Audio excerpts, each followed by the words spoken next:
Hello family, wedding కోసం gold jewellery shopping video చూసేసారుగా. చూడకపోతే వెళ్ళి చూడండి. యాక్చువల్గా అయితే గోల్డ్ జ్యువెలరీ పర్చేస్ చేసిన తర్వాత కొంచెం టైం ఉంటే అబౌట్ టు క్లోజ్ అన్నప్పుడు కేఎల్ఎం షాపింగ్ మాల్కి వెళ్ళి కొన్ని ట్రెడిషనల్ వేస్ ట్రై చేసాం సూర్య కోసం. అక్కడికి ఒక పెద్ద ఫ్యామిలీ వచ్చారు. వాళ్ళు రాజమండ్రి నుంచి వచ్చి హైదరాబాద్లో మ్యారేజ్ చేసుకుంటున్నారంట.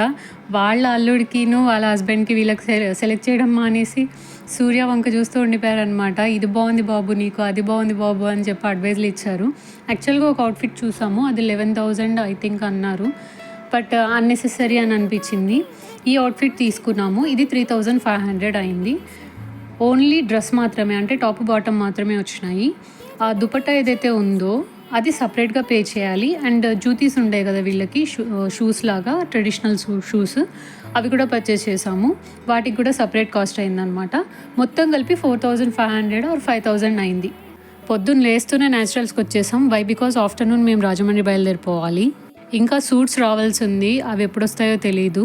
సూట్స్ కోసం ఆన్లైన్లో షూస్ కూడా ఆర్డర్ పెట్టారు. అంటే షూస్ బయట ట్రై చేసాము, బట్ సూర్యకి కొంచెం 11 ఆర్ 12 సైజ్ అవసరం అయింది. అది ఎలాగో బయట దొరకలేదు, అందుకని ఆన్లైన్లో పర్చేస్ చేసాము. అది కూడా ఇంకా డెలివర్ అవ్వాలి, దానికోసం కూడా వెయిట్ చేస్తున్నాం. ఇప్పుడు అర్జెంటుగా వీళ్ళ రిలేటివ్స్ ఇంటికి వెళ్ళి సూర్య లగేజ్ తీసుకొని రావాలి. భీమవరం తాలూకా నుంచి మీ ఇంట్లో మొదటి అడుగు పెట్టి పాలేదు కాబట్టి పెరుగు చూస్తున్నాం. ఫస్ట్ పెరుగు చూసి తోడుకుంది కాబట్టి తీసుకెళ్ళి ఫ్రిడ్జ్ పెట్టామా. సూట్స్ డెలివరీ మేమే వెళ్ళి తెచ్చుకోవాల్సి వచ్చింది. సూట్స్ డీటెయిల్స్ కావాలంటే ఈ వీడియోలో చూడొచ్చు. లాంగ్ వీకెండ్ అయ్యేసరికి ఎంత రష్ ఉందంటే నేను సూర్య స్టార్ట్ అయిపోయి ట్రాఫిక్లో ఇరుక్కుపోయాం. మా అన్నయ్య వాళ్ళు రీచ్ అయిపోయారు. బట్ ప్లాన్ బి కూడా ఉంది. ఒకవేళ మేము రీచ్ అవ్వలేకపోతే అన్నయ్య వాళ్ళు స్టార్ట్ అయ్యి వెళ్ళిపోతారు. సో దట్ వాళ్ళు అట్లీస్ట్ ఎంగేజ్మెంట్ అటెండ్ అవుతారు, మాతో పని లేదు కాబట్టి. But thank God train catch చేసాము. రండి రాజమండ్రికి పెళ్ళికి వెళ్దాం.